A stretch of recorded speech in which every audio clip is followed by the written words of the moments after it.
and they just essentially have her role reduced to that of tertiary importance. She's there at the beginning, there when she gets to the headquarters of whatever the company was that Stanley... Now is it? Oh yeah. Is it Stanley Tucci or Tucci? I hear everyone pronounce it as Stanley Tucci. Tucci. Wasn't he also? Yeah, Sorry, go on. Sophia Myles. Was she the actress who was inspecting like those dinosaur bones at the very beginning? Okay, yeah, I completely forgot about her because was she like supposed to be like a love interest or something? Because I barely remembered her. And I watched the movie last week for the first time. I think it was touched upon, but it was like such a cliff note. And of course, isn't Stanley Tucci also the voice of Sonny from iRobot and also the voice of Superman from Justice League Warzone? I'll look into that right now. Because it's like I hear that name. It's like, wait a minute, I've heard that name before. He's definitely been in a lot of work, judging by his Wikipedia article. And the only thing other thing I hold against, the way Galvatron was used, I wasn't a fan of the cyber-forming transformations that they went through. Oh, yeah. It kind of... sorry, I'll let you continue. It's not really transforming. It's just essentially, morphing? It's essentially, taking an approach from the transportation room in any continuity of Star Trek and just like, right, just put that on a transformer. We're not going to actually have them physically transform. We're just going to have them dematerialize and rematerialize as something else on the other side of the screen. I'm like, I'm sorry, what? And if you had machines that can just burst into a million pieces at will, then wouldn't it be like impossible to inflict any sort of damage on them whatsoever? Since if you punch them, they'll just burst into pieces and then just form around behind the opponent. It's like it kind of just ruins the whole concept of a transformer. Although I will give some good points for one of the good points for Galvatron. They brought back Frank Welker, and good lord, he was menacing as Galvatron. Oh, I love that first line that he delivered, like, as soon just to reveal himself. It's like, I'm back! I have no soul, that's why I can beat you. You have no soul, therefore I have no fear! But that's just Frank Welker just selling it like he normally does. It's going to be a really sad day on Earth when that amazingly talented voice actor is sadly no longer with us. Yeah. But for the time that we have left with him, I'm glad he was able to at least give it a performance in a live-action movie. Yeah, after being told by Michael Bay, your voice is not threatening, you can't be intimidating. Yeah, his portrayal as Galvatron, I beg to differ. This is bad comedy. No, that was, Oh, sorry, Leonard Nimoy. Thank you. Coronation Starscream, this is bad comedy. We'll move on to another movie now. You forgot me, I'm sorry. Did you? I didn't say my piece. No, I didn't. Oh, my bad. Go ahead. Okay. First thing, I'm sorry for butting in. I was trying to tell a joke, like when you say no. I was like, no. Try saying that 10 times fast. Let's not. So I apologize for butting in. 2, kudos to Andre for the epic voice acting. I wish I could do something like that. And, okay, where do I begin? Uh-oh. It started out pretty much after the whole Dark of the Moon fiasco. Okay, for the trilogy, first one I liked the most in the trilogy. Second one was kind of Keep in perspective. Sorry. Keep in perspective with the second movie that was written during the writer's strike. That explains it. I've always been confused by that explanation because didn't they have the same 2 writers for those first 3 movies throughout? Roberto Orci and Alex Kurtzman? I know. It just sounds to me like they're making excuses for the sake of making excuses, but we're procrastinating again. Yeah, but anyway. Okay. Excuse me. Mm-hmm. First one was pretty good in the trilogy. Well, at least passable enough. Mm-hmm. Second one was kind of Third one was just boring to me. The fourth one, well, at least it was a step in the right direction, or at least towards the very, very end. The action sequences were really good. The Dinobots were awesome, but as Andre said, they weren't really used that as much. And No. I have to agree on what he said. I shall give you freedom only if you work for us. Mm. And also, Galvatron, he was barely in the movie. I know. But at least Frank Welker still has it. Oh, yeah. In terms of intimidating, in terms of intimidating villain voices. There you go. I don't know. I started like that. Where I'm more used to his portrayal as the speaking voice of Nibbler from Futurama. Awesome show, by the way. Of course, the whole movie to me, other than the whole awesome epic fight, along with I think the best character played by John Goodman. I think he was the best character in the entire movie. I felt this movie was really cliched. Like, we've seen these villains before, like a corporation wants to take over this and that. We've seen that before. And also that teenage daughter, I did not like her at all. I'm sorry to be blunt, and I will be even more blunt in another Michael Bay movie, but we'll get to that later. Uh-oh. I just wish the Decepticons would have just annihilated her.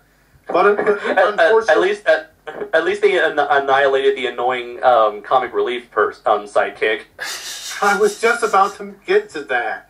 I mean, I didn't really like him. He was kind of boring.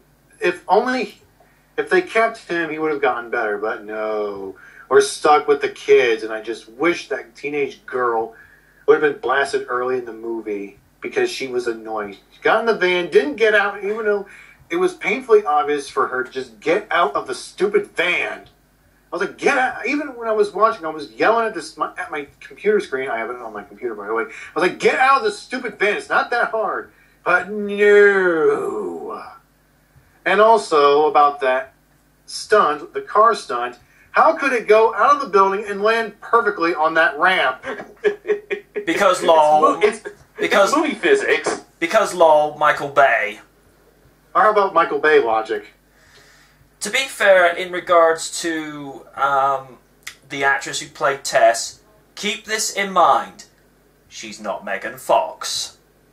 At least. But unfortunately, that doesn't mean she's not annoying. At least in my opinion. All she does is run around and scream. And has she ever done anything to help our heroes? So maybe superficially, where she's just there to provide motivation for Mark Wahlberg and her boyfriend. Well, as speaking of Mark, at least he was pretty good in the movie. Oh yeah. Aside from the other bits that Andre had just mentioned, that one weapon he carried, that was awesome. I love that weapon. I want that weapon. Same. A sword gun. Hello. I want that. Wasn't there like a line in there? It's like, hey, I want to see your insurance. You want to see my insurance? Here's my insurance. It just shows off that gun. Also, in this movie, we learned about the Romeo and Juliet clause for dating. It's like, wait, that's an actual law?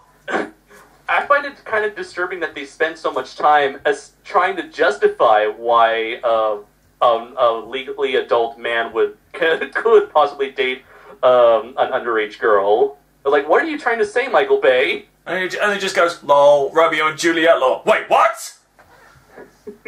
Awkward. Just a question. Does that law actually exist? Or yeah, it does. It does actually exist. I can sort of understand. I mean, he's not that old. He's not that much older than the girl, but the fact that there's a specific law for that makes me question a whole lot of things.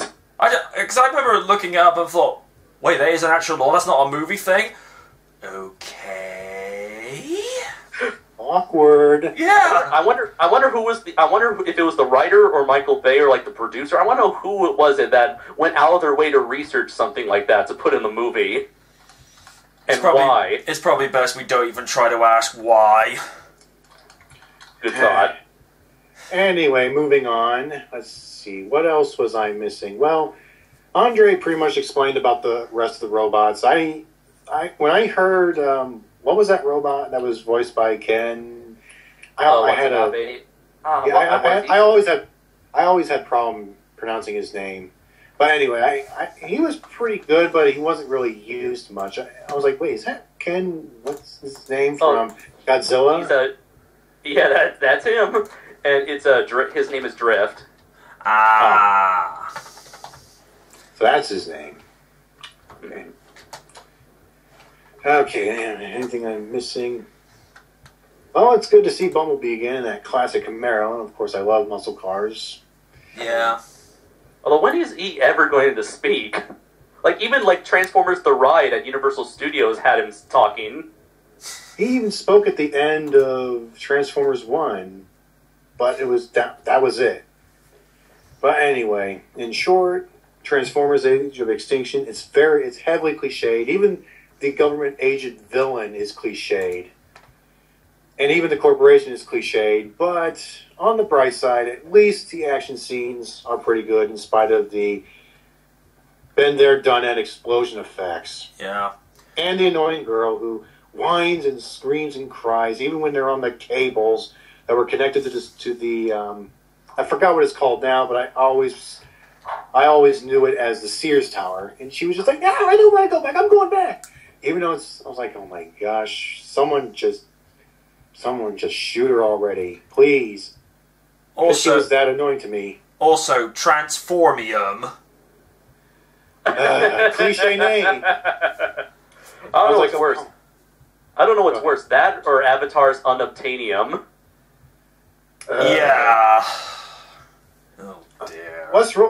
How hard is it just to try and come up with more creative names instead of just taking Transform, for example, and put Eum, like Transform, what you call it, Transformium.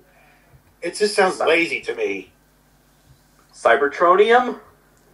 Don't give them ideas, Andre. Okay. We'll move on. Yes, please. The Lego Movie.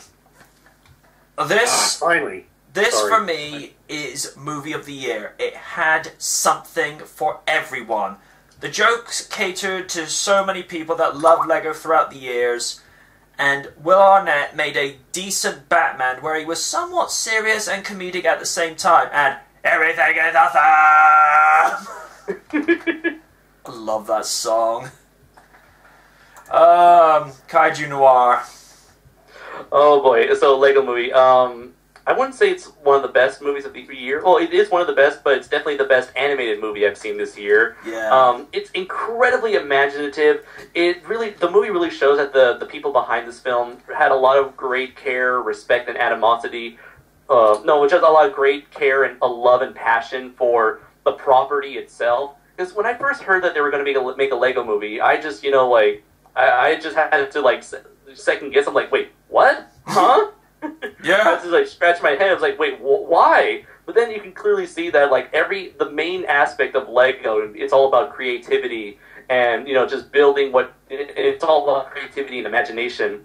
And that's the core central concepts that's really at the heart of this film. And it really pays tribute to the history of this toy that many generations have grew up with. And I couldn't help but squee with joy when I saw a little reference to Bionicles, that early 2000s Lego toy line. But the writing was incredibly sharp. I love all the characters like Emmett, Wildstyle, Will Arnett as Batman, which I gotta say, this is probably I really liked how they went with a more comedic Batman that kind of embraced that whole mentality that Batman can do anything because he's Batman. It's really interesting because with Batman being so popular, I'm surprised that they really kind of try to villainize him as like that frat boy a-hole. But let's see, yeah, a lot of creativity. I like the ideas presented in the film, like individuality versus conformity. Yeah. I mean, being able to do what you want rather than following another person's rules. Will Ferrell played a really great villain. He was both comedic and threatening at the same time. There is many of the bit parts were great. I forgot who it was. Charlie Day. Charlie Day as the 1970s Lego spaceman. Spaceship! Spaceship! Spaceship! Freaking love that. Oh, man, that was a great payoff for that joke. Yeah, I really liked all the little. It's a lot like last year we covered Wreck-It Ralph. But like, much like with that film, there's like a whole lot of cameos in this film. They don't feel distracting whatsoever. It really feels like, again, they're just paying tribute to this whole big franchise that has touched so many hearts in many different ways. And the last thing I want to say is, like, what I like about this movie, that it takes a story that has been done a million times, which is that being like the hero's journey, where you have a character who lives a rather mundane life and then is brought into this fantastic world. They kind of do that, play it with the whole, like, the chosen one sort of plot. They have the whole MacGuffin where we have to get the Craggle. But even though these are all plot elements that we've seen a million times, they are able to infuse it with a lot of, again, that creativity and originality and passion to where it feels new again. And I feel like that is probably the most impressive achievement in this film, to take something old and make it feel new. So it's definitely one of the most enjoyable films I've seen this year, and I highly, highly recommend it to anyone, because like the song says, everything in this film is certainly awesome.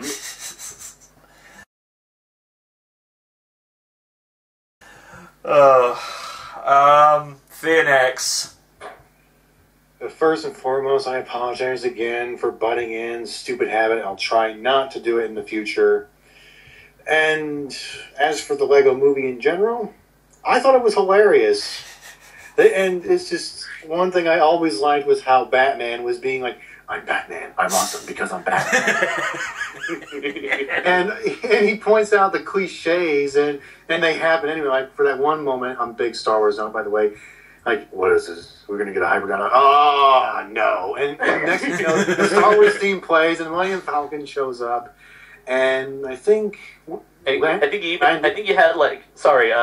had like Billy D. Williams and Anthony Daniels. Wow. Yes. Those two reprised their roles for Lando Calrissian and 3PO. And the last we see of the Falcon, they were getting out of that wormhole and they were swallowed by the worm, unaware that their hyperdrive has been taken by Batman. Because I'm Batman. Because I'm Batman. And Will Ferrell did a really good villain, as Cajun Noir said. It wasn't the first time he played a silly, goofy villain, sort of, way back then with Megamind, when he was, even though he played a super villain, but his character was threatening, but he was also quite silly at the same time, which is what I've always wanted. We've seen the over-serious, threatening villains how many years now?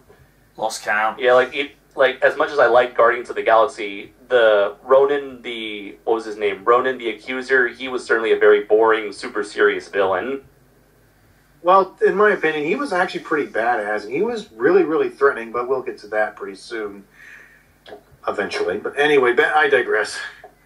Back to Lego movies, and seeing Batman be Bruce Wayne and acting all suave and silly and trying to be awesome, even though he's supposed to be undercover, I thought it was funny. But also, we've seen all this stuff before, but it's also good to see that they can be creative with all the cliches. That's why, if you can't think of something new and you have to go cliche, do it creatively. Yeah. Or at least do it right. Otherwise, it's just going to be making said cliche worse. Mm-hmm. But otherwise, Chris Pratt from Guardians of the Galaxy as the voice of Emmett, good choice.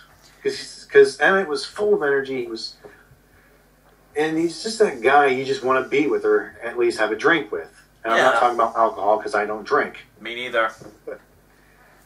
But otherwise, if you haven't seen Lego Movie, please do so. It is worth the money. you will not be disappointed. Of course, should be worth noting, Will Arnett was going to be the voice of Kit for Knight Rider SG, but due to contractual obligations with General Motors, he had to pull out, and that's when we got Val Kilmer as Kit. Permission to do at least one joke? Go on. I was going to be Kit, but now I'm Batman. Because I'm Batman. Okay. I like that. I do like that. Have you guys seen that video from How It Should Have Ended of how the Lego movie should have ended? Everything is Batman! Everything is Batman! Everything is cool when you're Batman! Everything is Batman! Because of Batman! I gotta see that sometime. They also made like another video where Emmett, he runs into Batman, except Emmett is Lego Star-Lord. Oh yeah, I get it. Same voice actor. And of course, the lead male protagonist for Jurassic Park 4 next year. Ooh, yeah. Where he's a dinosaur behaviorist expert, because apparently he's trying to study how the velociraptor's behave. It's like, what's to know? They study prey, they stalk it, they kill, they eat, they move on to the next one. Job done! Maybe he's like a lion tamer, but for raptors, seeing as how the trailer kind of implies that they're working with him. I like how when they run by him, you just see that one raptor look at him, then move on and goes, "Lol, human." I was just gonna say, this is like an incredible year for Chris Pratt. Yeah, he's gonna move on to be something real special, and of course the word that keeps going around is, in the next few years, Michael Knight. Ooh, awesome. I think he could make that work, provided they don't go too ultra silly with the Knight Rider movie, because evidently at one stage they wanted to make it like a parody of it, a campy modern day Starsky and Hutch, but where the car doesn't talk. And it's like, well, how can it be Knight Rider if the car doesn't talk? That's like redoing Star Trek, but without Spock. It's like, no, you gotta have Spock. I don't know. Anyway, number 5. 2014, the 30th anniversary of Teenage Mutant Ninja Turtles. I felt this was just okay.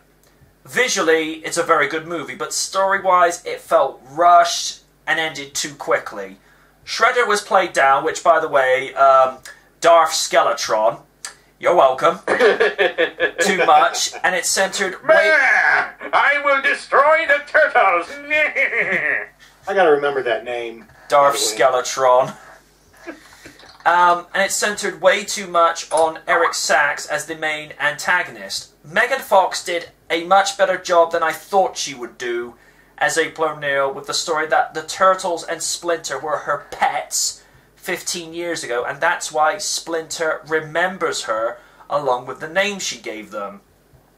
Raphael was the only real turtle given any character development, whereas the remaining 3 only had X amount of screen time. It's okay as an action flick.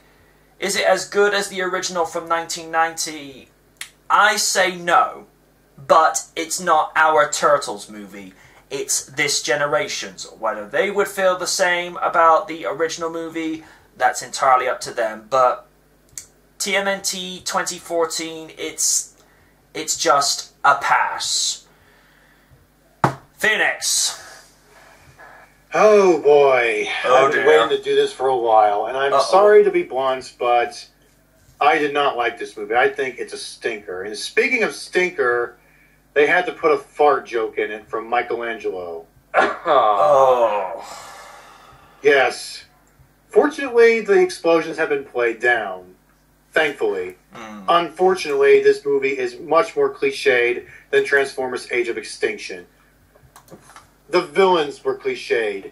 Even the heroes were cliched. Everything was cliched from start to finish. It's a time waster. And speaking of time, to me it felt really, really short. It's like the pacing was really, really fast something way too fast. Yeah. In a bad way, I mean. And it's just, we've already seen a lot of stuff in this movie already. Corporation wants to do this. Bad guys want to do that. Mm-hmm. And of course, April gets fired. I don't care about spoiling because I don't like this movie. Yes, she got fired from her job, and of course, old guy in his early 40s wants to date someone. Oh. And the guy she was working with in his early 40s wants to go to dinner with someone who's now in her late 20s. Awkward. What is with Michael Bay and having older men try to hit on women? To be fair, when you think about it, older guys dating women in their 20s, it's not really that big of a deal like it used to be. I mean, as far as they're concerned, as long as they're above 18, no one gives a crap. Because at the end of the day, that's all it is. As far as they're concerned, as long as they're legal, no problem. That is true. Maybe so, but only to an extent. But I digress. Back to TMNT 2014. The effects are pretty good, but as for the design of the turtles, it's just hit and miss for me. To me, there's no character development, or save for one. That was Raphael. He was the one who got the most character development in the entire movie. He was the one that you cared for the most. Maybe because he's the more popular turtle, I mean. I did like where April says drive, and what was that camera guy's name? What's his Vern name again? Fenwick. What? Vern Fenwick. Thank you, Vern. He was a little reluctant, and then Raph just pops and goes, drive! And I'm Batman. It's like, you're a he goes, sorry. You're a talking turtle. Good. He goes, and you're a nerd. Good. Now that we got that figured out, drive! I did like that line. Yeah. And, of course, the villain. Not Darth Skeletron. I gotta use that name more often. The corporation nerd. And speaking of which, he pretty much confessed that he worked with the Shredder before they pretty much announced he was working for the Shredder.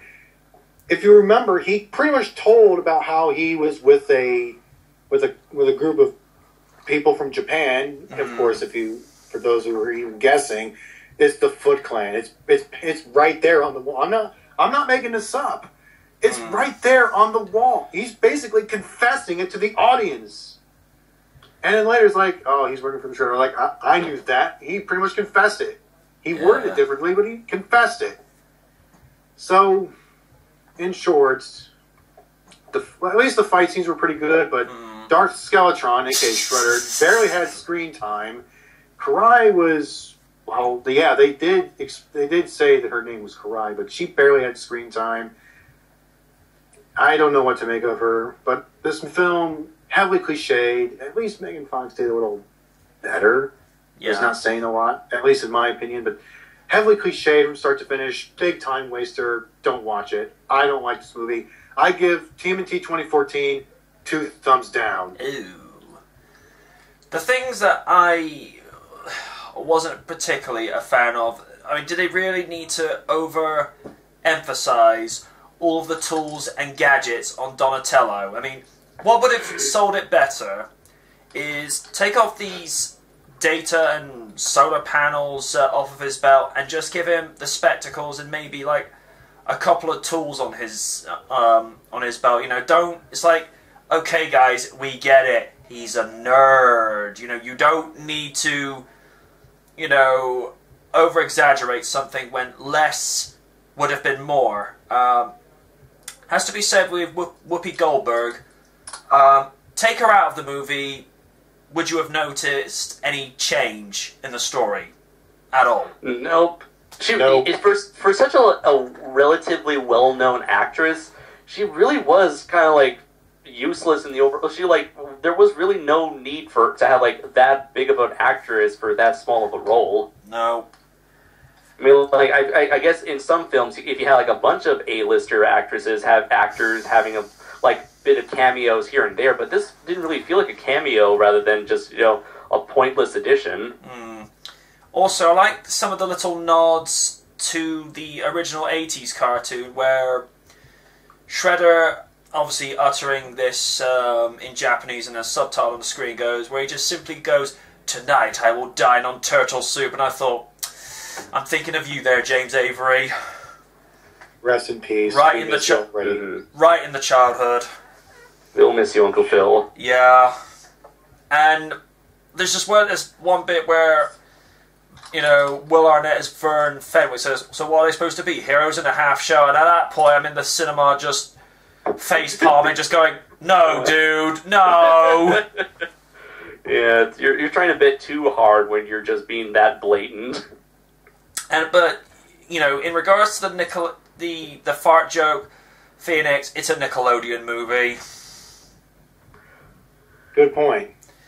But still. I know. And I felt Mikey was made to be a little bit of more of a bonehead and a cliche, you know, no-brainer in this movie, because he kept doing like all these stereotypical things like, "Oh look, it's the cat playing the keyboard with the chopsticks," and I think for me, when Raphael just goes, "Shut up, you idiot," I'm like, "Yeah, you're saying what I'm thinking, dude." It's like, ugh. Mikey was just so obnoxious in this movie. You know, whereas we all know in pretty much in each continuity of TMNT, with the exception of Next Mutations, which not too many people like to speak of, he's pretty much been the party animal, you know, the wild one, the one that's, you know, just always saying these, you know, like, stupid, ridiculous things, and that's fine. But in this one, it's like all of them put together on steroids, and you're just thinking, "Oh, I hate this character. I just want to hit him." and guys, sorry. Go ahead. No, sorry, you spoke first. I'm sorry for butting in again, but there's just two things I like to say. Let's see. One, at least Donnie in the 2003 cartoon, at least, and even in the 1987 cartoon, at least they portrayed him right. He's a nerd, but he knows how to defend himself. He doesn't. It's not in your face. More like my hand or my palm is about an inch from my face, like in 2014 TMNT, all the time. Because if you remember in the 2003 cartoon, Donnie did make a whole lot of machines, but it wasn't in your face all the time. Even though he was the brains, he still knew how to defend himself, and he wasn't more like doing science stuff like every time we see him. Yeah. And the same goes for Mikey. Sure, he's like a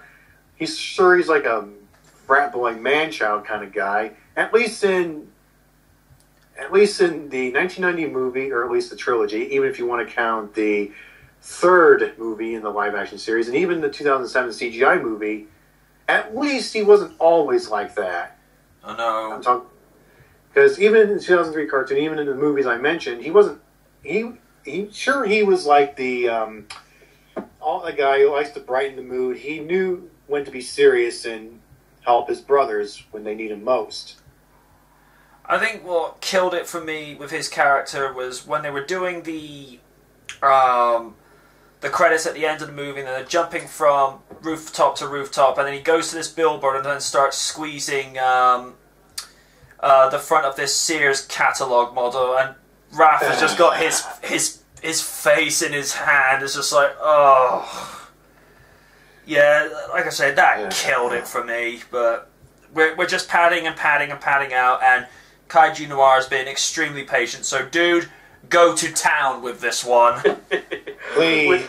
With Ninja Turtles, I really did not know what to expect. And what we ended up with, I thought this film was decent for the most part, and I feel like it could have gone a whole lot worse. Now, I know a lot of people love to complain about Megan Fox and how she's like the